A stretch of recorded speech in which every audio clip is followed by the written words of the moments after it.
was a rainy night, and I was driving home from my shift at the late night diner I work at. It was a quiet shift at work. I had a weird amount of energy still, so I knew I was going to have to pop a melatonin when I got home. I was driving my usual route, a scenic road during the day, but majorly dark at night, lacking many light posts. There's the occasional little parking lot with cute little strips of stores or family-owned restaurants and shops, and then just stretches of nothingness. And by nothingness, I mean forest, obviously. I was passing one of the aforementioned parking lots of a well-known deli, and under a light post was a woman standing out in the rain with her arm held out. She was waving me down. I slowed as I realized it was a slightly older woman who appeared to be in her mid-50s maybe. This woman was really tall, like 5'11 or 6 foot, but very skinny. I lowered my window and yelled, "Do you need a ride?" She came over to the front door and opened it, chanting how much of a hero I am. I asked where she's heading, and she said just up the road to town. She was soaking wet, getting my car all wet, but I like to think of myself as a good person, and I couldn't in good conscience leave another woman out there in the cold rain. However, picking up a random man, on the other hand, would be a different story. The woman seemed sweet, but I noticed as I looked at her while talking to her, she was missing a few teeth. Very, very off-putting. I had to now wonder if she were homeless. She didn't smell or look like a homeless person though, but the rain soaking her and her clothes could have been masking any sense temporarily. Plus, her hair was so wet that what may have usually been scraggly, undone hair could now have been weighted down and straightened by the water. Either way, the woman was smiling the whole time and didn't seem like a threat. We pulled up to an intersection with a gas station on one corner. I pulled in next to a pump. Might as well fill up. I asked her if she wanted anything from inside. I was really doing my good deed for the week. She said no thanks, honey.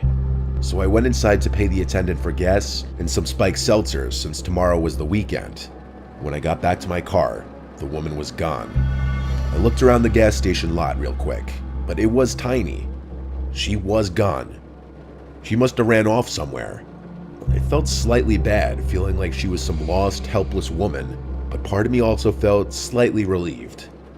I filled up the tank of my SUV, and I was on my way home. When I got back to the house, I went straight inside my apartment, which is the first level of a 2-family house. There's a tenant upstairs and me. The front door into the foyer was usually left unlocked. Then the 2 doors leading to each apartment were locked. I let myself in out of the rain and into my apartment. I set the seltzers down on the counter. I wasn't that tired yet, so I took a melatonin and tried to go to bed. Even with the melatonin though, I was having a hard time sleeping that night. My mind was kind of going wild with thoughts. A lot of thinking about that woman I picked up earlier, and what happened to her. At certain points, I heard slight sounds from outside of my bedroom, but I dismissed them as sounds from the upstairs tenant. Boy, do I wish I was more suspicious before falling asleep. I woke up in my dark bedroom, something that usually would never happen when I take a melatonin. I usually sleep like a baby through the night. I sat up feeling drowsy, feeling really thirsty too. I reached over the table next to my bed for my water, and then I saw and heard something across the room from me. I saw someone crouched in the corner of my bedroom behind a clothing dresser with their legs folded. I had to be hallucinating it. I shook my head violently and made weird noises. I even slapped myself in the face. And now, whoever was in the corner stood up and walked out of the room. I didn't scream, I didn't say a word. I sat in my bed in literal shock. The part that had me questioning my sanity for a bit after the figure was gone was that there wasn't a single sound from outside the room after this. No footsteps, not the sound of a door closing. I grabbed my phone and called my dad. He picked up, confused why I was calling so late. I told him of what I just saw, and he said, "Trish, you probably just had a night terror." I stayed on the phone with him as I was continuing to become more awake, and I left my room and turned on the lights to the living room outside. It was a small space. There was no one in there. I looked around the entire space and could confirm no one was there. I started to believe that maybe I did just hallucinate it, but still, I slept with the bedroom door locked that night. When I woke up in the morning, I drank some coffee and got dressed for the gym. I went to open the door to the foyer and realized it was already unlocked. My heart sank. Last night, what I saw, was it real? I did another look around the apartment, confirming no one was inside. I went out to my car and opened the back door to put my gym bag in the back seat.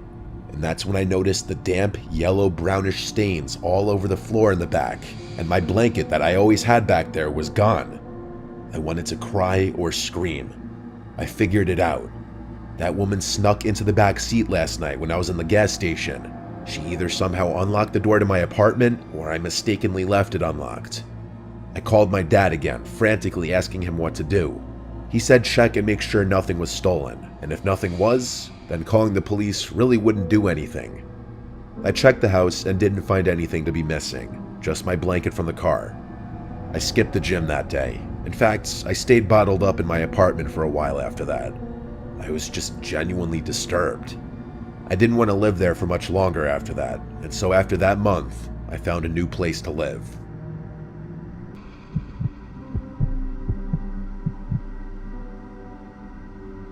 I was still in college when this happened. I went to a big party school in upstate New York. I wasn't in a sorority, but I attended a lot of the frat parties still. I had a heavy drinking phase in college, unfortunately, but I guess it's good that I got it out of my system. There was an upcoming frat party that my friends Deanna and Kayla wanted to go to. I was not one to ever say no to a party unless I was already deathly hungover, and even then I'd sometimes be known to still go out. I was living in a house off campus with 3 other girls.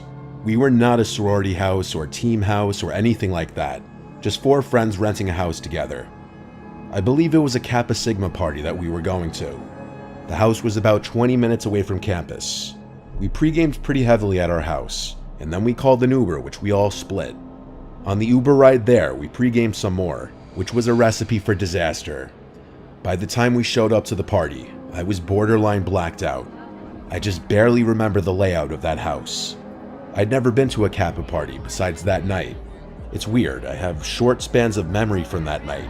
I vaguely remember the outside, that there were a bunch of frat guys standing out front of the house. And then I remember the DJ in the living room and the 2 beer pong tables in the kitchen.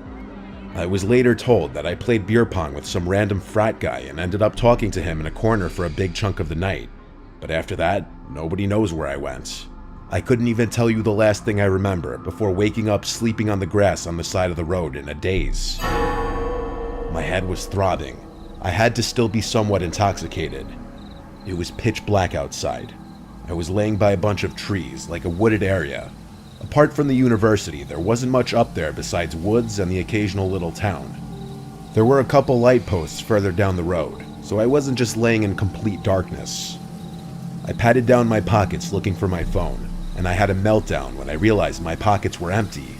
I was also missing my crossbody bag. I had absolutely nothing on me. I started to freak out. I couldn't even call for help, let alone check the time or where I was. I looked around the immediate area by where I was sleeping. Nothing. My white shirt was stained with dirt, but that was the least of my worries. I started walking down the road, closer to the light posts. I was starting to realize there were no buildings in sight. I was on some completely random back road.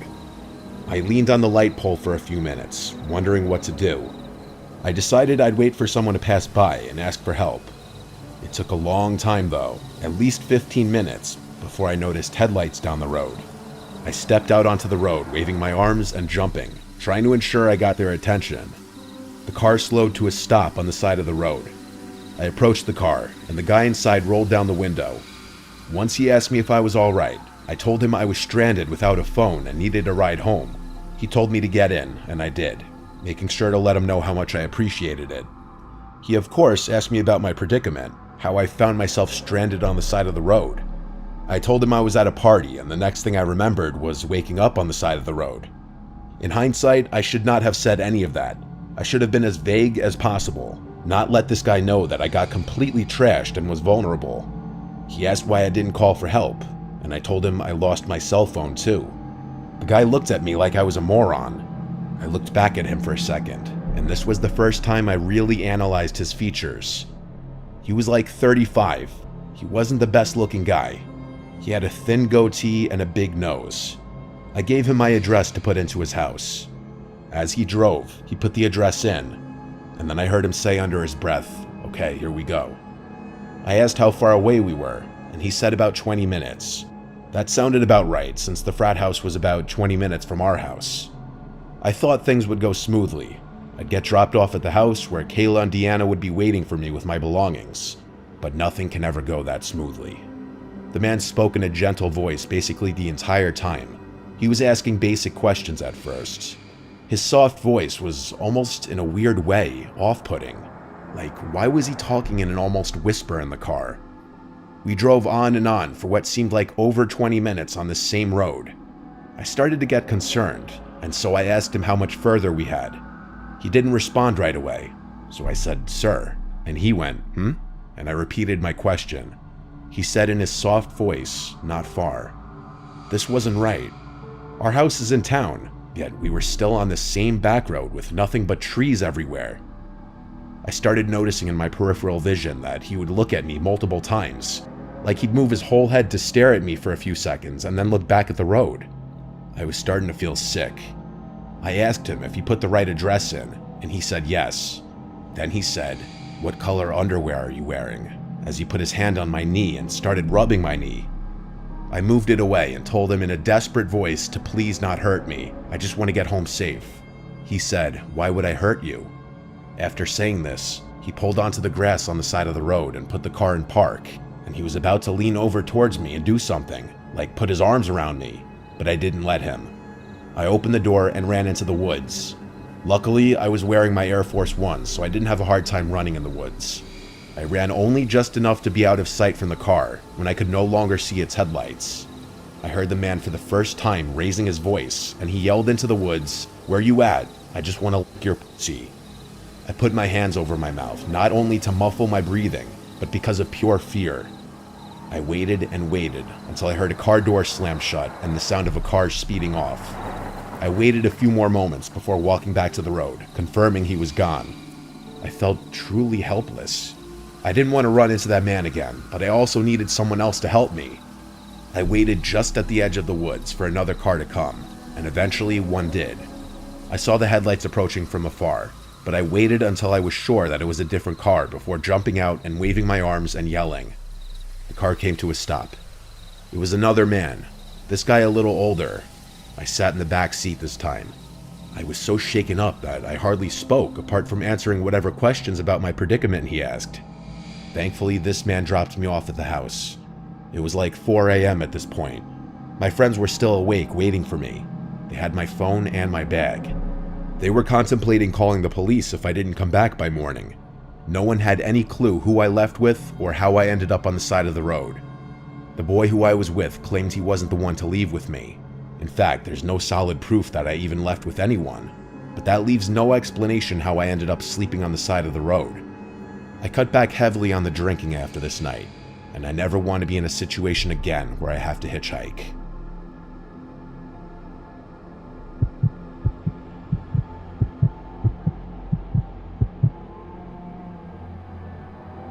Out of the dark forest, I was hitchhiking from Leipzig, Germany to Paris. He was a French man, a somewhat dirty and unshaven driver, small and shabby. He agreed to give me a ride in his car, a ride with him to Paris where I needed to pick up my paintings from an exhibition I had there. It was October. I was 29 years old and he seemed about the same age. He spoke broken English. I spoke no French at all. I really didn't have a clue who this guy was. The day was mild, sunny, and blue. It was a warm and comfortable French day, a great day to hitchhike. It was around 4:30 p.m. when I met him at a gas station somewhere in France. I hopped into his little old car, happy to have scored a ride. We drove off to Paris on the main highway. After some small talk, mainly about where I'm from, he reached over my lap and opened the glove compartment. He pulled out what looked like a bunch of passports. They were passports. He handed me all four. The first pretty girl was his girlfriend who died falling off the back of his motorcycle, he said. The second, his girlfriend who died in a car crash, he told me. The third girlfriend died from a brain tumor, and the fourth fell off of a horse. He said, "I'm such an unlucky man." I agreed he was unlucky. The uneasiness started then, and only grew as the miles rolled on. He was in possession of 4 young women's passports. Soon after showing me the passports, the man said he wanted to take a shortcut to Paris. It wasn't really a question to me. Excellent, I thought. Get me out of here ASAP. I assumed we would cut through some charming French villages on secondary roads, past houses and farms. But no. Instead, we turned off onto an implausible dirt road off the main highway. Uh-oh, I thought. Not good. But I kept silent. Why we keep quiet is a mystery, perhaps because of our dumb manners. At first, the road was out in the open, through a field. We rolled over the typically vivid green French hillside until we finally reached the oncoming heavy woods. The road narrowed. It grew instantly darker as we entered the forest road and drove in. The interior of the forest was creepy. The woods looked like the perfect place to hide something. I still found the woods beautiful and dreadful. It was at this point that my French driver shouted in broken English, "I don't want to speak English anymore." This was definitely not a request. Then silence. Uncomfortable silence in the darkening forest. I started to feel a small trickle of adrenaline in my body. My fight or flight instinct was warming up. Communication had now officially ended. Just silence. I pondered this because I knew I would surely have questions as we would get deeper and deeper into the thickening woods. I knew, though, that I wouldn't ask anything. Nothing. It was now 5 p.m. and the sun was fading fast. The woods grew darker. The driver seemed so tense, and I could tell he was in deep thought. I noticed his lips moving almost imperceptibly. It was rigid, snake-like. I myself had moved my hand to the car door handle, a movement I'm sure could not have been missed. The car was slowing down. I did not say a word. Was I going to die now? Did he have a gun? I looked. All these questions ran through my head. My life was now surreal. This was not my plan. Maybe I communicated with my captor in some secret way. Maybe I gave off some kind of male pheromones perceptible only to men facing off. I possessed my own rage issues, and I was not going down without a fight. That I knew. There would be no begging or cries of mercy from me. Not to this fucker. I also had my own secret storeroom of crazy. I was big and strong at that time. Road tough through my travels, and there's no substitute for my nothing to lose stare. That is all I gave him. Something very primitive transpired between us then, I think. Rather quickly, in a matter of seconds. It's a sort of inner calculus as to whether one can overcome, stop, or kill the other guy or not, and all its peripheral considerations, not the least blood, gore, strength, and alas, dying. I don't think these calculations are the same when the victim is small and scared, begging and weak. I think between those two uneven people it just becomes bloodlust, power, panic, scratching, and doom. 5:12 p.m. The car was now moving really slow. I entered a very strange and new place in myself. I was transformed with very little preparation, transformed into a potential killer myself. Maybe my chauffeur could read my mind or my body language or sense my intent or see my hand on his dirty door handle. It was the moment of truth. And then we suddenly started to speed up. Thank God, out of those woods. Odd how these memories have come back to me as I write this. Some memories I'm not certain of, like, did he say he had to hit one girlfriend with a shovel because she attacked him and would not be quiet and leave him in peace? Did he really explain the 2 backpacks on the back seat? Did I not hear that on purpose? Did I later imagine those words? Did I see more passports in his glove box than the 4 he pulled out? Why didn't I say stop the car after the passport show? The road began to widen and we emerged out of the dark forest into the setting sun, dark red and orange in the sky. I could hear and then see the highway now. I saw tiny houses across the highway. I had no idea where exactly I was. The Frenchman asked me if I wanted to spend the night at his house. We could eat dinner together. A quick film of his filthy torture chamber basement ran through my head. I politely said no, my first words spoken since the order not to speak English. I sincerely think that had I broken that command and blabbered something in the woods, my story might have had a different ending. It all came down to silence. I can be silent, sometimes one needs to be, to contemplate the next move. Maybe one of the faces in the passports may not have been able to spring over her nature and started to talk or beg with fear. Would that have fed the killer's darkness, his evil? Who really knows? I got out at the side of the highway, and with night settling in, I watched him drive away. I never went to the police because I didn't speak French, and I thought maybe my imagination was just too damn active. I yelled something into the night sky, just wondering what the hell just happened. It was fully dark now. I was now exhausted after that little adventure, and I soon fell asleep on the side of the highway. The next morning, I was worried what the new day would bring. I looked at my hands. Am I still alive? Jump ahead 20 years, and I'm teaching a German business student English in a cafe on a boulevard in Leipzig, Germany. For whatever reason, we discuss this topic, hitchhiking, and I tell him my story. My student promptly whips out his smartphone and Googles French serial killers. Then he shows me pictures. There he was. I was shown a photo of serial killer Patrice Allegre. It was him all those years ago, me and him on that strange ride. I had never forgotten his face. At that time, 1990, there was a reported serial killer leaving bodies of girls on the French roadsides and highways. He was in the midst of his killing hobby back then. I had heard about a killer on the loose. My French girlfriend told me to be careful hitchhiking back then. I've often wondered if the murdered women and other men may have been buried in those woods we passed through slowly. I now wish I had gone to the police, and have since subsequently tried. He's in jail, and they're not interested. Maybe I could have helped stop more murders back then. That's heavy on my soul, and since then, I felt a dark light in my body. Maybe the souls of the girls escaped with me, desperate to get out of the forest.